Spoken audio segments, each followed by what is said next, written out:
Okay, so I just broke my little holder, so I'm hoping this holds up till the end of this video. I have really been trying to get out of my comfort zone lately. I really feel like that God has told me to start a blog to help women. I love products. I love beauty. Obviously, I own a boutique. I love clothes, but not only to help women with beauty and all of that stuff, but to feel beautiful in their own skin. Because with social media and Instagram, and you scroll through the video or scroll through the pictures, and it's just perfection. I mean, everybody's house is perfect. Their fall decor is perfect. Their house is spick and span, and their skin is flawless, their hair is perfect, their outfit's perfect. It's just a world of perfection on social media, and everybody knows nothing about anyone's life, anyone's skin, anyone's clothes, anyone's body, anyone's anything is perfect. We all have flaws. Even people that we see that we think have the perfect body in our eyes, they struggle with issues about something about their body. 97% of women, 97%, get a grasp of that. That only leaves 3% of women. 97% of women struggle with a body issue, whether it be their skin, whether it be their tummies, whether it be their boobs, whether it be their whatever. 97% of women struggle with something. Why? I think a lot of it goes back to social media, putting your best foot out there. Everybody knows you put your perfectness out there. Let's just be real. But nobody's life is perfect. I have personally known people that have put out their family pictures or whatever, and their marriage has fallen apart. And not to say everybody that posts stuff on their family and about their spouse and all that stuff, life is not great. I'm just saying a lot of people put that stuff out there, and it is so false because we want everybody to think everything about us is perfect, and it's not. So anyways, today I really felt like that God was dealing with me because I have had a personal situation. Let me make sure this is not starting to give. Personal situation one time where somebody went to somebody else that I know well and said, I have an issue because with me. They had an issue with me. And they're like, what's the deal? And they're like, she was born with a silver spoon in her mouth. She's never had to deal with anything. She has the perfect life. She doesn't have to work, because from the time that my husband and I got married, I did work when my husband was an officer in the Navy. We traveled. He was gone quite a bit, whether it be for school or whether it be for deployment. He was gone. So I did work at the mall, just a little job, but it was for spending money for me. I didn't have to work. My husband's always been a breadwinner in our home. And then after we had kids, I've stayed home with my kids until they graduated. And then my oldest daughter and I started a boutique when my youngest was a senior in high school. I don't remember if we opened this. I think we opened the storefront whenever my youngest daughter was a senior. But I mean, if there was any school functions or anything like that, I took her lunch every day.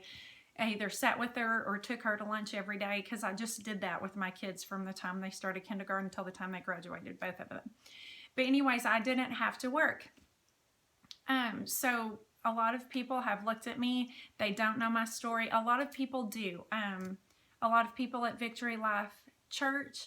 I've always been connected with Victory Life Church, even though even when my family was attending Faith Center before I got married.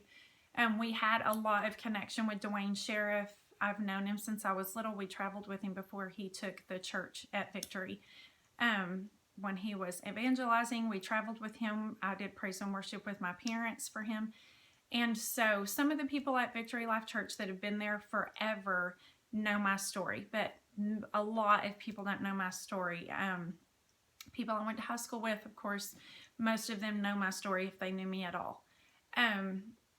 So I felt compelled to share just a small portion of my story. I'm not going to go into details or anything.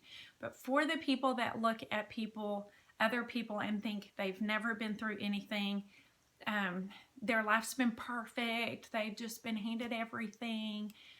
People go through things, they just don't tell everyone about it, and they don't post it on social media or whatever. Before any of this happened, my family had gone through things, but with my brother and his health, and I'm not going to go into detail on that because I haven't asked him permission or anything like that. This is just kind of off the fly. But we dealt with things for years with my brother, and he had a health issue since God healed him of that. But it was a huge thing for my family and I, when I was little, to walk through, or younger, to walk through. But my story, when I was a sophomore in high school, well, actually, when I was in 6th grade, they did the hearing and the vision and all of that stuff, the testing that they did in schools, which a lot of them, schools don't even do this anymore, but they did scoliosis screenings. And so they did the little screening, blah, blah, blah, you know, bend over, you're done. So they sent a note home to my parents. And so, of course, I didn't read it. I was a 6th grader. I just got a note from the school and I sent it to my parents, which the note said that your daughter may have signs of scoliosis. You need to maybe have that looked at, whatever. We didn't do anything. We're a faith family, okay? We didn't do anything. We're just like, thank you, Jesus, for healing. 7th grade came around, had the test, and never got a note home sent home or anything. 8th grade came around, they sent a note home and were like, look, she really needs to have this looked at. At that point, I think it was at that point that my mom had noticed that when she was walking behind me, that I just walked different. My shoulders weren't the same height and everything. And but I mean, it wasn't like hugely noticeable. That was back in the 80s, where it was big sweatshirts and big sweaters and stuff. So if there was anything that could be seen, I covered it up because that's what the style was. So anyways, we waited a little bit, and I think it was we started going to a doctor. I think we ended up going to like a family physician, and they sent me to ORU. So I go to ORU, and they're like, she has severe scoliosis. By then it was really bad, and my parents didn't realize. I do not blame my parents for any of this. I mean, and then anything about this, my parents felt it was their fault. I don't feel it was their fault in any way, shape, or form. Let me just disclaimer that. So anyways, we go to ORU. They're like, she's going to have to be in a brace. They put you on this thing called a torture table, and they cast you, your torso, from your shoulders to your hips. And then they make you a body brace, or a brace, and I wore that for 23 hours a day for a year. So we go to I don't remember how this all panned out. It's been so long. But went to the doctor. They're like, she took a growth spurt. It's not getting any better. So my mom suggested, I will never forget, sitting in our little house in Ada on 8th Street. And my mom saying, why don't we just go see what they say? They were doctors in Oklahoma City. We were just going to go see a different doctor. We just didn't, I mean, it was getting way worse, and we weren't feeling like we were getting anywhere. The brace wasn't helping. I took a growth spurt. It got way worse. And my rib cage, not only did my spine was a S shape, my spine started rotating. So I had shifted. My rib cage had shifted, and it had started pressing on my heart and lungs. But at that point, we didn't know that. My mom was like, let's just go see what they say. And so we were like, okay. I was bawling like, okay, fine, we'll go see what they say. Because my mom had talked to another lady that her daughter had slight scoliosis, and she had surgery. So we go to the doctor's office in Oklahoma City, and they look at me and they run some tests. And it was like a kind of lengthy process. And Dr. Sullivan comes back in and he says, she's going to have surgery. And of course, I lose it. At this point, I believe, let me make sure this isn't falling. I believe at this point, this was 88, end of the year at 1988. And I had all of I used to remember all of the dates and all of that, but it's been nearly 30 years. I don't remember. But anyways, they say she's going to have surgery. This is really bad. She needs to have surgery. And so he said, not only is she going to have one surgery, she's going to have 2 surgeries. And I'm like freaking out. I'm a sophomore in high school. I was on the drill team, on the flags and rifles team. And I'm like, oh my goodness. I'm 15 years old and I've never had a broken bone in my body, never been in the hospital, never went to the doctor. And he is sitting there saying I'm gonna have 2 surgeries. And so my mom is like, can we wait until summer? She's really involved in school. It's, you know, nearly the Christmas break. No, this was in December or January. This was in December or January, I think. But my mom was like, can we wait till the end of the school year? Because, you know, I'd missed some school. And he was like, she needs to have this surgery done immediately. Her lungs are being compressed because her rib cage has shifted and her heart is being compressed. I had, I think, like 40% lung capacity. I was not, the way that my parents knew that it was extremely serious is my brother and I went to go take our lifeguard test to become lifeguards. I could not pass my test because I could not hold my breath for 10 seconds. So I get home, I tell my parents, I failed my test. They're like, why? And I was like, because I was a good swimmer. I've been swimming since I was little. And I was like, I couldn't hold my breath for 10 seconds. They're like, you've got to be kidding me. Everyone can hold their breath for 10 seconds. I could not hold my breath for 10 seconds because my lung capacity was so restricted. So anyways, he says she needs to have surgery immediately. I believe that was in January. February, the last day of February, I checked out of school. The first day of March, I checked in 1989. I checked into the hospital, and all day long they ran tests. They ran lung tests. They ran heart tests. They ran breathing tests to see all of these different things. There's that. And it was like, oh, this isn't bad. I've been wheeled around in a wheelchair all day, and people were already bringing balloons and flowers and all this stuff.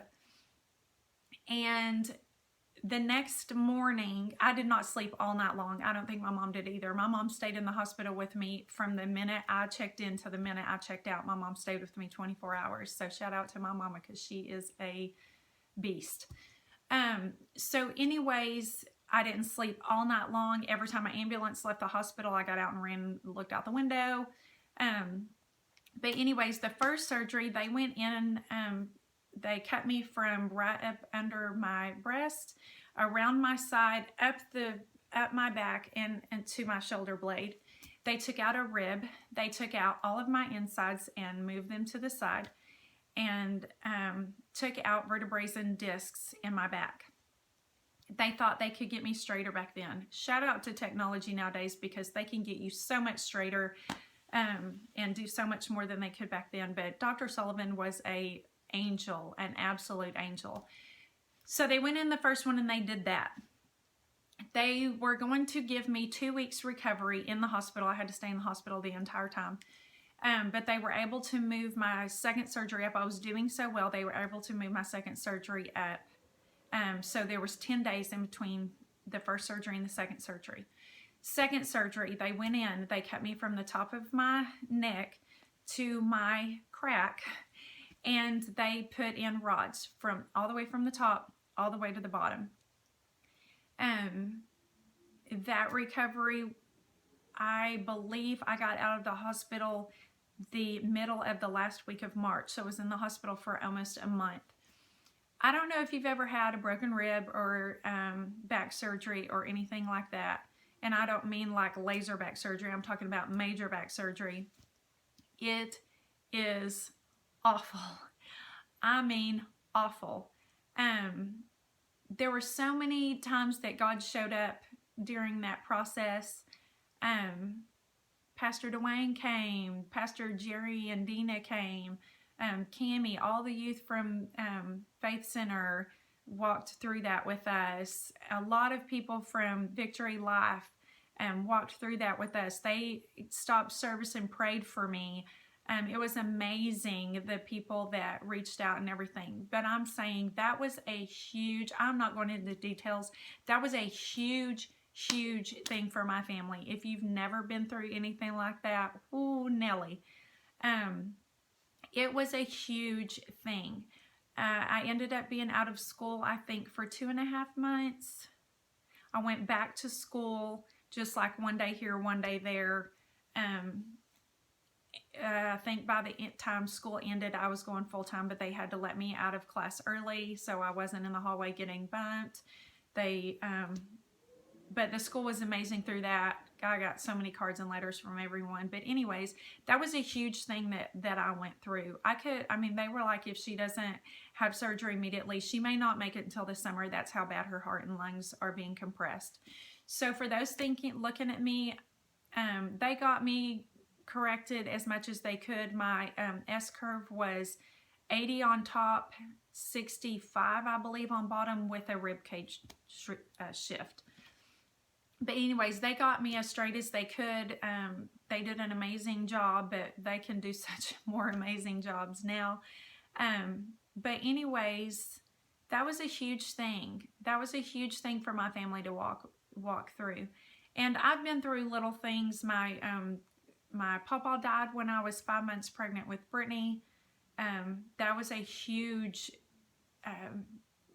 unexpected thing that happened to my family. We thought he would live to be 120. He was such a strong man. But before that happened, I got married. Denny and I waited a year before we started trying to have kids. I wanted to have kids immediately. Denny was like, we need a year. We were traveling with the military and were stationed away. And so anyways, Denny made me wait a year. 1 year. So 1 year after we were married, that would have been June, I got off birth control pills and we started trying to have a baby. I found out I was pregnant in July. I was 4 months pregnant and we had come home to for my birthday to visit family. And I spent my 21st birthday, everybody's like, oh, 21st birthday, yeah, party. No, that wasn't me. I spent my 21st birthday losing our first child at 4 months along. So that was a huge thing for me. All I ever wanted was to get married and have kids. That was a huge deal to me. At that point, I did not know anyone who had ever miscarried a baby. I guess back then we didn't have social media. People didn't talk about that stuff. People kept stuff to themselves. But lost the baby. It took me like 1.5 years to get pregnant again, or a year, I can't remember. Anyways, so we lost what we 100% feel like was our son. And my dad has had dreams of him in heaven and us holding him and seeing him in heaven, and it was a boy. So anyways, for those that look at other people, just because we don't post all of our life story on social media, doesn't mean we haven't gone through stuff. So when you look at somebody and you think, oh, they have the perfect life, they've never gone through anything. Oh, they're beautiful, they're this, they're that. I wish I was this, I wish I was that. Just know that everybody has a story and everybody has gone through something. Their life has not been perfect. They have not been handed silver spoon in their mouth. I grew up extremely poor. For everyone who thinks that I was just born with a silver spoon in my mouth, my family was extremely poor until I was probably middle school. age, my parents had a business when I was little, a meat packing plant. I used to go with my daddy on the kill truck. Don't send me emails or DM me about me seeing things when I was little. I used to go with my daddy on the kill truck. But anyways, and they sold their business, and my mom went to work for prepaid legal service and answering the phones. And my dad eventually went to work for them as a salesman. And my mom worked her way up, and she's about to retire from prepaid. For the second time, she retired once, and they begged her to come back, so she did. She works from home most of the time, but anyways, we did not have money when I was growing up, so everyone who thinks that I was just filthy rich from the moment I was from the womb, no. I do know what it's like to do without. I do know what it's like to not have anything. But I've always been happy. It wasn't about things when I was growing up. We went to Blue River for vacations for the day and roasted wieners, and I had the greatest childhood ever, even though we didn't have hardly anything. But anyways, just to clarify, just so when you look at other people and you think that they have it all together and that they've had everything and they've never been through anything, everyone has been through something. I read a quote that Dave Hollis posted the other day, and it was, I cannot remember what the saying was. I posted it on my social media. It was about criticism, and if you don't ever want criticism, don't do anything, don't say anything, whatever. And he was talking about how we are drowning in an ocean of other people's opinions. So we put everything perfect out there, and we want everybody to think that everything about our lives is perfect and clean and everything else, because we spend so much time looking at everybody else's lives that are not together either, but that's what they put out there, and we compare ourselves. And comparison is killing our society. It's killing our kids, because our kids are looking at, oh, well, so-and-so has this and so-and-so has that. And it's really not good. So anyways, I just wanted to hop on here and just be 100% real and let you guys know that if you're looking at somebody else and you think they've never been through anything or whatever, I feel like I'm saying the same thing over and over, but just don't look at other people's social medias and think that their lives are perfect, because their marriage could be falling apart behind that picture of their perfect family that you're looking at, and you're comparing yourself and comparing yourself and beating yourself up because you're like, my life doesn't look like that. My family doesn't look like that. Why do we feel the need to constantly make everybody think that our lives are perfect? Have y'all thought about that? I think about it a lot lately. But anyways, just something to ponder on. Anyways, I just wanted to hop on here and share that. You might think that this is like, why did she even do this video? And if you did, just move right along, because another quote that Rachel Hollis says all the time is, your opinion of me is none of my business. We should not care about others' opinions of us are. And so anyways, a group of friends and I are working on that, and if your opinion is you don't like this video, well then move right along, sister. Nobody's making you watch it. But if you do, and it, spoke to you, or you thought, you may watch this video and think, holy moly, I was one of those that thought that girl right there on that screen was perfect and never been through anything and was born with a silver spoon in her mouth. Well, now you know, because I wasn't, and I've been through some stuff. And I did not give you details of my whole entire story of the back surgeries and all of that stuff, but let me just tell you, that's a little piece of it, and I've been through some stuff. My family's been through some stuff. But anyways, I hope you enjoyed this video. If you didn't, I'm sorry. I don't know why you're still watching if you didn't. But anyways, guys, comparison is going to kill you. So just let's move away from comparison. Everyone is beautiful in their own way. You are beautiful. You may be beautiful with your uniqueness and the way that you do your makeup different than everyone else or whatever. Everyone is beautiful in a different way, and everyone is beautiful, period. God made us all, and if we're sitting there saying, I am not as pretty as this person, then God made us in his image. So if you're saying, oh, I'm not good enough, I'm not pretty enough, I need to look like that person, then you're saying that God's image is not good enough. And God didn't make no mistakes. So anyways, I'm going to quit rambling, and you guys have a great day. Get your sweaters out. It's freezing outside. Bye, guys.